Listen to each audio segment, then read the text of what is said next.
ओम श्री परमात्मने नमः। ये बहुत ही पावन भूमि है। चैतन्य महाप्रभु की ये जन्मस्थली वास्तव में नवद्वीप है और बिल्कुल जो इन वास्तव में जहाँ जन्म हुआ था, अब वहाँ पर तो बगल में गौड़िया मठ में हम उनके जन्म स्थान का जो प्रतीक रूप में बनाया गया है, लेकिन वो गंगा में समा गई। उनके जन्म के बाद कुछ दिनों के बाद जो नवद्वीप हुआ करता था, नव्य न्याय के लिए प्रसिद्ध था और प्रकांड विद्वान यहाँ पर होते थे अनादिकाल से, तो वहाँ पर टोल चलाया करते थे। और चैतन्य महाप्रभु की ये जो महागंगा का घाट है, ये नवद्वीप घाट ही है ना, ये गंगा नवद्वीप घाट, ये वास्तव में जन्मभूमि चैतन्य महाप्रभु की। चैतन्य महाप्रभु के बारे में जरा संक्षेप में माता बताओ उनकी। चैतन्य महाप्रभु उच्च ब्राह्मण वंश से उच्च पंडित वंश पर जन्म लिए थे। ठीक। जन्म जो लिए थे उससे पहले एक मिनट। तो चैतन्य महाप्रभु की ये दिव्य ये जन्मस्थली है और ये नवद्वीप घाट गंगा का। तो चैतन्य महाप्रभु के बारे में संक्षेप में माता रीता माता कुछ बताएंगे, बताइए। Chaitanya Mahaprabhu 1486 in the year 1486 1406 Nabadwip घाट में जन्म लिए थे। उनके पिता थे जगन्नाथ मिश्र, माता की नाम थी शची देवी। उन्होंने उनके जन्म से पूर्व उनके पिता माता के 6 संतान मर चुके थे। इसीलिए जब वो अष्टम गर्भ की संतान उनके गर्भ में आए, कोख में आए, तब उनकी माता बहुत ही डर गई थी। उनको लगा कि ये संतान जिएगा तो ऐसा ही छोटी उम्र में ही चला जाएगा। इसलिए जब उन्होंने प्रसव काल का समय हो गया, उस समय उन्होंने नीम पेड़ के नीचे आतुर घर बनाया, मतलब प्रसव का कुठी बनाया। और वो नीम गाछ के नीचे चैतन्य देव का जन्म हुए थे। जो नीम गाछ के नीचे में जन्म हुए थे, इससे उनका नाम रखा गया नीमाई। हाँ। लेकिन उनकी माँ को आशंका थी कि उनके जो अन्य बच्चे जिस तरह से अकाल मृत्यु को प्राप्त हो गए थे, तो ये निमई भी मर जाएंगे। इसलिए नीम प्रतीक रूप में जो नकारात्मक शक्ति को रोकेगी तीखी शक्ति है, लेकिन बच गए निमई। हाँ, निमाई बच गए। लेकिन निमाई के साथ उनका बड़ा भैया का बहुत ही सौहार्द था। हाँ। बहुत प्यार करते थे दोनों को, एक दूसरे को। तो जब वो विश्वरूप मतलब उनका बड़ा भैया संन्यास लेकर चले गए, तब निमाई का बहुत दुख हुआ। निमाई का भी दुख हुआ, उनका माता पिता भी बहुत शोकग्रस्त हो गया। तो जगन्नाथ मिश्र को मतलब निमाई का पिता को लगा कि ये मेरा बड़ा संतान, आराम से संदर्भ में खड़े हो गए, ये मेरा बड़ा संतान, बड़ा पुत्र, वो इतना सारे पढ़ चुके थे तो सन्यासी हो गया। मैं निमाई को पढ़ने नहीं दूंगी, तो वो घर में रहेगा। मेरा एक ही तो संतान बचा है, उनको जाने नहीं दूंगा। लेकिन निमाई बहुत मेधावी था, बहुत ही, और वो बहुत दुरंत हो गया, दूरदम हो गया। हर किसी के ऊपर अत्याचार करने लगे, परेशान करने लगे। और वो सब लोग आकर सचमुच माता पिता की तरफ कंप्लेन करते थे उनके नाम पर। तो एक दिन जगन्नाथ मिश्र ये कंप्लेन से, पड़ोसी के कंप्लेन से नाजेहाल होकर उनको मारने के लिए दौड़ा। वो जाकर डस्टबिन में जाकर बैठ गए। अरे तू ब्राह्मण का लड़का है, तेरा कोई सूट बूट विचार नहीं है, तो वो अशुचि जगह पर जाकर बैठे। निमाई बोले, तुमने हमको तो पढ़ने नहीं दिया, मुझे क्या पता कौन जाएगा शुचि है और कौन जाएगा अशुचि, मैं कैसे जानूं। और सबसे बढ़कर ये कि तुम लोग बोलते हो सब जगह में कृष्ण का वास है, तो डस्टबिन में क्या कृष्ण नहीं है? मैं कृष्ण का कोल में हूँ, कृष्ण का गोद में ही हूँ, मैं कहाँ अशुचि नहीं हुआ। तो जगन्नाथ मिश्र तक सोचने लगे कि ऐसे पुत्रों को पढ़ाना बंद कर दिया, ये उचित काम नहीं हुआ। शची देवी भी उनको बोले कि देखो बच्चे लोग पढ़ना नहीं चाहते और तुम्हारा बच्चा पढ़ना चाहते है, तुम उनको पढ़ने नहीं देता, ये कैसा काम? और मूर्ख होकर घर में बैठ जाए, ये क्या कोई तुम्हारा बहुत अच्छा होगा उनको देखकर, जब वो बड़ा हो जाएगा। नहीं, फिर से उनको जाकर टोल में भर्ती एडमिशन करा दिया। टोल में जब एडमिशन करा दिया तो गंगादास पंडित ने देखे उनका सब पाठशाला का पढ़ाई हो चुके हैं, क्योंकि वो तो बड़े लोग को बड़े क्लास गुरु सुनते थे। तो ठीक है, in the mean time Jagannath Mishra का अकाल मृत्यु हो गया अचानक। ऑल ऑन अ सडन एक दिन वो गंगा पर नहाने गया और नहीं आया, लौट आया। तो तब शची देवी, जगन्नाथ मिश्र एक ही मात्र कमाई वाला था उनका परिवार में, तो वो तो नहीं है। अभी क्या करे, शची देवी का तो बहुत ही प्रॉब्लम हो गया। उन्होंने निमाई को लेकर गंगादास पंडित का टोल में निमाई का हाथ पकड़ के उनके पास गया। गंगादास पंडित जगन्नाथ मिश्र का पत्नी ऐसे शची देवी को बहुत सम्मान करते थे। तो उन्होंने बोले, हाँ, मैं आपका क्या सेवा कर सकता हूँ भाभी जी। तो उन्होंने बोले, ये तो मेरा पितृहारा बालक ये है निमाई, आप लोग क्या उनको पढ़ाई कराएंगे, मैं आपका सम्मान नहीं दे पाऊंगा। तो गंगादास पंडित ने बोले, निमाई जैसे छात्रों मिले, शिष्य मिले, तो एक क्यों, मैं 100 छात्रों को बिना सम्मान एक से पढ़ा ना सकती हूँ, क्योंकि एक जैसे छात्र मुझे कभी नहीं मिले। तो उनके पास न्याय दर्शन पढ़े, और गंगादास पंडित जब अलग शास्त्रों का क्लास ले रहे थे, उनका बड़ा स्टूडेंट का, वो सब भी उनका आदत बन चुके हैं, उनको बड़ा हो गया, सुनते सुनते ही बड़ा हो गया। तो जब निमाई का 14 साल बयस हुआ, उम्र हुआ, तब उन्होंने देखे कि वहाँ पर उनके पास सीखने के लिए कोई कुछ बाचे नहीं। वो खुद आकर टोल बनाया, टोल बसाया आपने। टोल मतलब गुरुकुल, बंगाल में पहले होता हुआ करते थे, गुरुकुल को टोल बोला करते थे, बड़े बड़े प्रकांड विद्वान लोग। 14 साल में ही वो टोल का पंडित बन गया। और जहाँ से तब ये नियम था कि भारतवर्ष का कोई भी पंडित दिग्विजय यात्रा पर निकलते थे, और जहाँ पर जो कोई भी पंडित है उनके साथ तर्क युद्ध करते थे। तर्क युद्ध में हराकर उनका सम्मान छीन लेते और दिग्विजयी खिताब। ऐसा एक पंडित थे केशव काश्मीरी, मतलब वो कश्मीर वाला घटना बना के समापन करें। एक बताओ केशव काश्मीरी की घटना। केशव काश्मीरी था, मतलब वो कश्मीर वाला पंडित थे, कश्मीरी निवासी, नाम थे केशव, और वो एकदम शास्त्र चूड़ामणि थे। उनको कोई नहीं हरा सका, सारे भारतवर्ष में उनको कोई नहीं हरा सका, इसीलिए उनको दिग्विजयी कहा जाता। और ये भी कहावत थे कि उनके बारे में कि वो सरस्वती देवी, सरस्वती का बल पुत्र है। तो आया नवद्वीप में, नवद्वीप तो तब नवनाय का सबसे बड़ा जगह था पठन का, तो वहाँ पर पंडित रहते था। वो तो दिग्विजय करने के लिए नवद्वीप पर आए।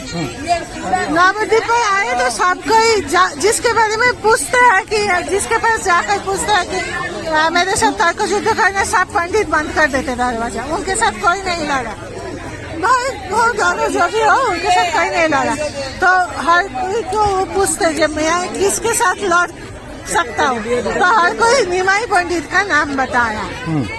केशव काश्मीरी घूमने लगे, निमाई पंडित को सर्च करते रहते, यहाँ वहाँ घूमते रहते। निमाई पंडित का आदत था कि उन्होंने शाम पर अपराह्न वेला में, विकाल में, वो लोग अपना टोल का छात्रों को लेकर गंगा घाट पर आते थे। इधर यही जो गंगा घाट है, यही की घटना है ये, असाधारण घटना है, ध्यान से सुनिए। गंगा घाट पर आते थे और उनके साथ शास्त्र आलोचना, भगवत आलोचना करते थे। फिर से शाम पर नहा धोआ कर जाते हैं घर में श्रद्धांजलि करने। तो ऐसा ही एक दिन गंगा घाट पर विकाल बेला वो अपना शिष्य को लेकर आलोचना कर रहे थे। इन the mean time Keshav Kashmiri उनके पास आए और देखे 14 साल का बालक से ऐसा करके पढ़ाते हैं। तो उन्होंने हंसने लगे, केशव काश्मीरी हंसने लगे। तुम्हारा नाम क्या है बच्चा? तो बोले मैं निमाई पंडित हूँ। लोग मुझे निमाई कहते, तुम ही निमाई पंडित हो? हाँ। तो सारे नवद्वीप पर तुम्हारा नाम सुनते हो, तुम इतना छोटा सा बालक हो? तो निमाई पंडित तो हंसने लगे, तुम्हारे साथ क्या विचार करूं, तुम तो बालक हो। तो निमाई पंडित कहे, मैं हाथ जोड़ करके कहे, मैं आपके साथ विचार करने का योग्य नहीं है, आप इतना बड़ा पंडित है, इतना बड़ा कवि है, हम लोगों को कुछ सुना दीजिएगा। क्या सुनोगे तुम, क्या समझोगे? तुम तो बच्चा हो, व्याकरण का पंडित हो। व्याकरण तो शिशु पाठ्य विषय है, चाइल्ड लोग पढ़ते हैं, चिल्ड्रंस का सब्जेक्ट। तुम्हारे साथ क्या विचार करो?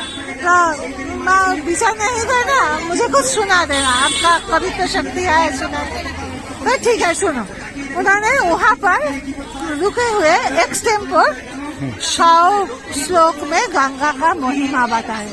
वहाँ पर कश्मीरी पंडित ने केशव काश्मीरी 100 श्लोक में केवल गंगा का महिमा, केवल गंगा का महिमा, गंगा का प्रणाम करने लगे। हाँ। एकदम मैंने छोड़ के मैं बोल गया। हाँ। कोई भी रुके नहीं। हाँ। एक बार भी चिंता नहीं किया कि कैसे मैंने नेक्स्ट श्लोक कैसे किया जाएगा, हाँ। क्या नहीं। वो एकदम ऐसे बोल तो ऐसे जब हुआ तब चैतन्य ने हंसने लगा। तो निमाई पंडित हंसने लगा। तो वो 100 श्लोक बोल के केशव काश्मीरी ने उनको पूछे कैसे सुना है बताओ। तो निमाई पंडित हंसने लगे। हंस क्यों रहे हो, तुम्हारा क्या कोई कुछ समझ में नहीं आया?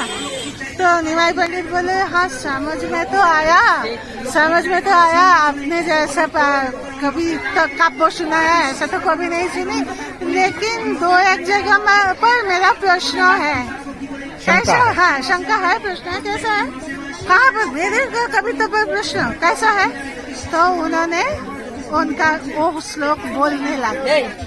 वो 100 श्लोक एक साथ बोलने लगे। एक बार सुने थे, एक बार ही श्रुतिधर थे, एक बार पूरा 100 श्लोक एक साथ बोलने लगे। और बोलने लगे इस श्लोक पर यही हुआ, इस श्लोक पर यही हुआ। सबसे ज्यादा जो बोले एक जगह पर उन्होंने बोले भवानी भोटू, मतलब शिव भवानी के जो पति, उनका पति भी गंगा का भी पति है। तो भवानी भट्टू का कोल में है ये शब्द यूज किया।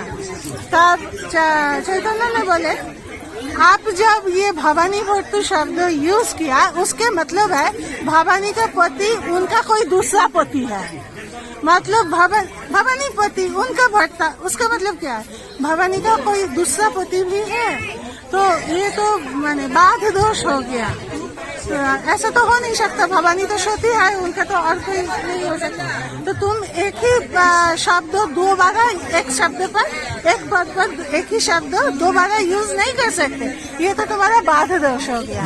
ऐसे करके सब बोलने लगे। तो केशव काश्मीरी एकदम हतचकित हो गया, आश्चर्यचकित होकर बोले मैंने तो झाड़ के मैं फिर बोल गया सब, एकदम 1 मिनट भी नहीं रुके। तुमको कैसे याद है 100 श्लोक? तो निमाई पंडित हाथ जोड़ करके बोले आप जैसा काव्योधार है, आप जैसा विद्याधर है, जो कुछ भी पंडित आप सामने कुछ बोलते हैं आप कभी भूलते नहीं। ऐसा कोई भगवान के आशीर्वाद से श्रुतिधर भी होते, श्रुतिधर भी होते हैं। आप जैसे विद्याधर है श्रुतिधर भी होते। तो अच्छा, केशव काश्मीरी तब माथा न तो कर लिया। पहले उनके साथ तर्क करने का प्रयास किया, लेकिन निमाई ने सब वो काट दिया, उनका सब जुक्ति खंडित कर दिया। तब केशव काश्मीरी ने बोले कुछ तो बोल नहीं पाए, मैंने माथा तो न तो करना पड़ा, उनके पास कोई आंसर नहीं है, वो तो हार स्वीकार करना ही पड़ा। लेकिन उनका बहुत ही दुख हुआ, माथा न तो करके चले गए।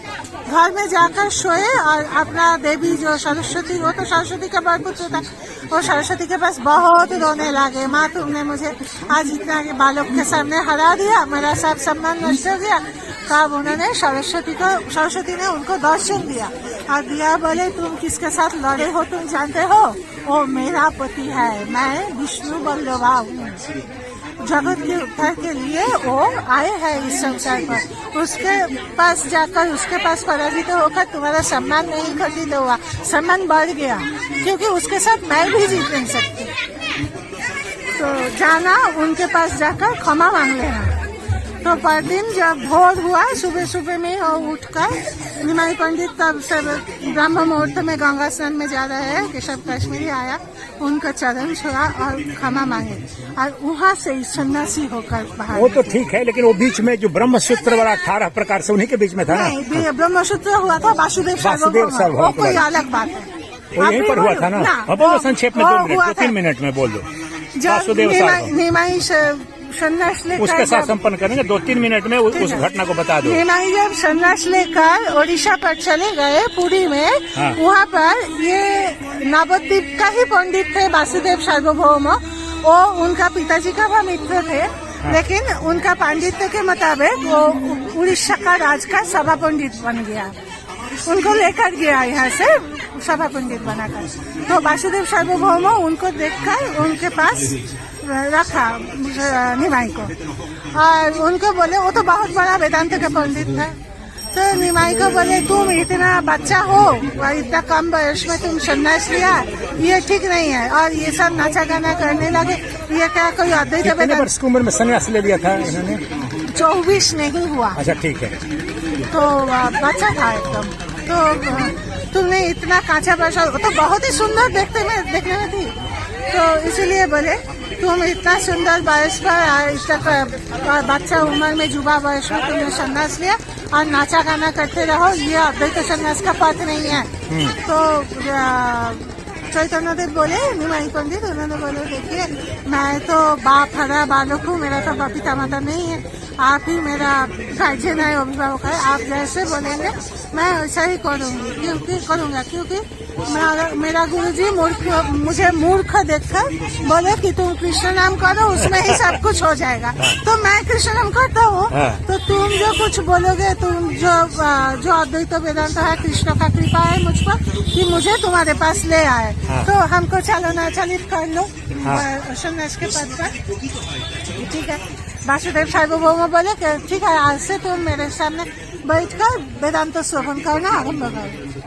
ठीक है, वो रोज निमाई पंडित जाकर उनके सामने बैठे, और वासुदेव सार्वभौम उस समय सबसे बड़ा पंडित भगवत वेदांताचार्य सबसे बड़ा था, नाम ही थे सार्वभौम, मतलब उनको कोई हरा नहीं सके। तो वही उनको वेदांत व्याख्या करते हैं, और महाप्रभु चुप से सुनने लगे। 2 घंटा 3 घंटा वेदांत व्याख्या ही हो रहे हैं, वो भी चुप से सुनने लगे। ऐसे 7 दिन चला गया। 7 दिन बीत गए, एक भी प्रश्न नहीं पूछा। तो वासुदेव सार्वभौम उनके बोले, अच्छा तुम रोज आते हो, बोलते हो, सुनते हो, कोई भी प्रश्न नहीं किया, कोई भी कुछ बोला नहीं क्या? तुमको तुम्हारे समझ में कुछ आते हैं नहीं? नहीं। तो उन्होंने बोले गुरुजी आपने तो मुझे सुनने के लिए ही बोला, सुन रही हूँ। तो वासुदेव ये क्या कोई बात हुई? तुम समझ में नहीं आया तो पूछोगे ना मुझे, क्या तुम्हारा कोई प्रश्न है? तुम समझ में नहीं आया तुझे कुछ? तो चैतन्य ने बोले नहीं गुरुजी, वो जो सूत्र है व्यासदेव का, जो ब्रह्म सूत्र व शंकर भाष्य जो कुछ है, उसका अर्थ मुझे बहुत अच्छी तरह से पता चल गया था, लेकिन मैं आपका व्याख्या नहीं समझ पा रही। हाँ, मुझे आपका व्याख्या कुछ समझ में नहीं आता। क्या तुमने क्या बोलना चाहते हो? मैं भूल व्याख्या कर रही हूँ, मेरा व्याख्या में दोष है। तो उन्होंने बोले मैं तो ऐसा नहीं कर सकता, लेकिन मुझे प्रश्न आता है ऐसा, वो सूत्रों का मर्मार्थ यही नहीं है। वासुदेव सार्वभौम का तो सम्मान में बहुत जोर लगा। तो ठीक है, बोलो बताओ, मुझे देखना है कि कैसा वेदांत व्याख्या तुम करते हो, मुझे कुछ सीखना है क्या तुम्हारे पास, तो बोलो। तो उस समय से निमाई पंडित मतलब चैतन्य महाप्रभु वेदांतों का व्याख्या करने लगा, जहाँ पर वासुदेव सार्वभौम एक श्लोक का 7 अर्थ करते हैं। चैतन्य कुछ नहीं देखते हुए, कुछ नहीं सोचते हुए 18 किस्म का अर्थ कर देते। ये बहुत सबसे इतिहास की, ये प्रत्येक सनातन धर्मी को जानना चाहिए। जो उस समय के सार्वभौम वेदांताचार्य थे, वो बड़ी अपने को, अपनी विद्वता को और प्रकट करते हुए 7 प्रकार से वेदांत सूत्र या ब्रह्म सूत्र की व्याख्या करते थे। लेकिन ये 24-25 वर्ष का बालक बोला कि मैं 18 प्रकार से प्रत्येक श्लोक की व्याख्या कर सकता हूँ, करता हूँ। एक भी अर्थ एक दूसरे से मिलेगा नहीं। हाँ, बिल्कुल सब एकदम यूनिक, असाधारण, साधो अद्भुत। तब वासुदेव ये जन्मभूमि उस महाचैतन्य प्रभु की है, ये घाट जो नवद्वीप घाट है। तब वासुदेव सार्वभौम देखो, पंडित का महिमा एक पंडित ही समझ सकते हैं। तब वासुदेव सार्वभौम बोले तुम्हारा जो ये प्रतिभा ये कोई आम आदमी का है नहीं, तुम सचमुच कोई ईश्वर वंशी हो और खुद ईश्वर ही हो। तो सार्वभौम उनका दासत्व शिष्यत्व स्वीकार किया, उनका चरण में शरण नमाया। जब शरण नमाया सर उठा के देखे चैतन्य ने षडभुज रूप धारण कर लिया, 2 हाथ में धनुक बाण, 2 हाथ में बंशी और 2 हाथ में दंडो कमंडलू, नीचे का 2 हाथ में भगवान विष्णु। वो जो भागवत में जो श्लोक है ना, शुक्ला कृष्णं तिशा कृष्णं वो ही इदानीं स्वर्णतांगता, वो जो है वो श्लोक का उनका दर्शन हुआ। जो एक ही शरीर पर वो एक समय शुक्ल वर्ण हुआ था, एक बार कृष्ण वर्ण हुआ, अभी वो स्वर्ण वर्ण होकर गौर रूप धारण किया। साक्षात विष्णु के अवतार थे, एक ही नारायण था। तो वही मूर्ति उस समय वासुदेव सार्वभौम पुरी के वो मंदिर पर वो षडभुज मूर्ति खोदाई करके रखे, आज तक लोग वहाँ पर जाकर पूजा करते। तो ये आप जो असाधारण प्रतिभा सनातन संस्कृति में जगत गुरु आदि शंकराचार्य महाभाग के पश्चात जो सबसे तेजस्वी तपस्वी और ओजस्वी जो महात्मा हुए चैतन्य महाप्रभु, उनकी ये जन्मस्थली है। इसलिए मैं यहाँ से रीता माता के द्वारा मुखारविंद से मैंने आपसे ये उनकी जन्मभूमि आप जो देख रहे हैं, अब इसी में इनका गांव जो नवद्वीप कहा जाता था, नव्य नायक के लिए प्रसिद्ध था, वो इनकी जन्मभूमि थी। वो तो डूब गया इसी में कहीं पर ये करके, लेकिन अब जो गौड़िया मठ है यहाँ पर है साथ में, तो ये नवद्वीप घाट है।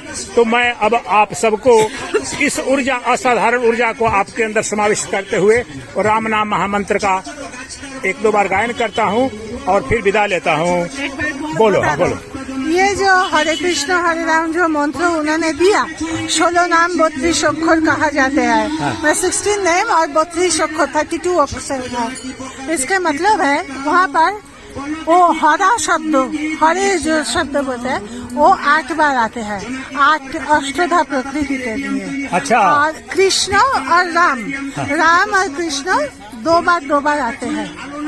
हरे कृष्ण कृष्ण कृष्ण हरे हरे 4 बार, हरे राम राम राम हरे हरे। राम नाम 4 बार आता है, कृष्ण नाम 4 बार आता है, किंतु वो हरा 8 बार आते हैं। इसके मतलब अष्टधा प्रकृति उनका स्वभाव स्वरूप शक्ति है, जो वो पुरुष कृष्ण रूप धारण करके आकर्षण करते हैं। जो तुम्हारा चतुर पुरुषार्थ जो है ना, चतुर्वर्ग, वो पुरुषार्थ को धर्म अर्थ काम मोक्ष, हाँ, वो पुरुषार्थ को तुम त्याग कर नहीं सको, क्योंकि तुम्हारा पंचम पुरुषार्थ मतलब प्रेम लाभ हो। अच्छा। राम का नाम भी 4 बार है, क्योंकि वो राम तुमको मोक्ष पथ पर ले जाते हैं, तुम्हारा चतुर पुरुषार्थ पर चतुर्वर्ग के पथ पर ले जाते हैं। और कृष्ण तुमको आकर्षण करके, साधक को आकर्षण करके, कृष्ण मतलब है आकर्षण करना, अट्रैक्शन। कृष्ण साधक को आकर्षण करके वो चतुर्वर्ग का लोभ भुला देते और उनको एकदम पंचम पुरुषार्थ के पथ पर ले जाते हैं।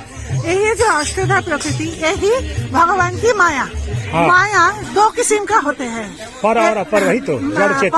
परा तुम बोल सकते हो, इसके अंदर वैष्णव शास्त्र में 2 किस्म का माया बोलता है, एक है जोग माया और एक है मोहा माया जीव को बंधन करते हैं 4 किस्म से, विषयानंद, ब्रह्मानंद, पुत्रेशना, वित्तेशना, लोकेशना, ये सब जो होते हैं, इससे जगत को, संसार को बंद करते हैं महामाया।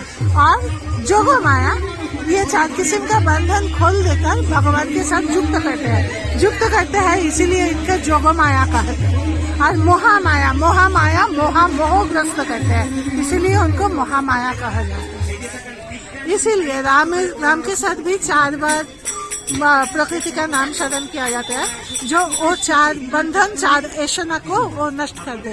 और कृष्ण के साथ भी 4 बार लिया जाता है कृष्ण का नाम, कि ये चतुर्वर्ग से वो हमको मुक्त कर दे। यही है। हरे राम राम राम हरे हरे, हरे कृष्णा कृष्ण कृष्ण हरे हरे, हरे राम राम राम हरे हरे, हरे कृष्णा कृष्ण कृष्ण हरे हरे। बोलिए सच्चिदानंद घन भगवान की जय। आपने ये दिव्य दर्शन जो किया, ये नवद्वीप घाट है, नादिया जिले में मायापुर जो है, ये जन्मभूमि है चैतन्य महाप्रभु की। आप इस दिव्य ऊर्जा का श्रवण करके अपने चतुर्थ पुरुषार्थ को सिद्ध करें। ओम तत्सत, ओम तत्सत।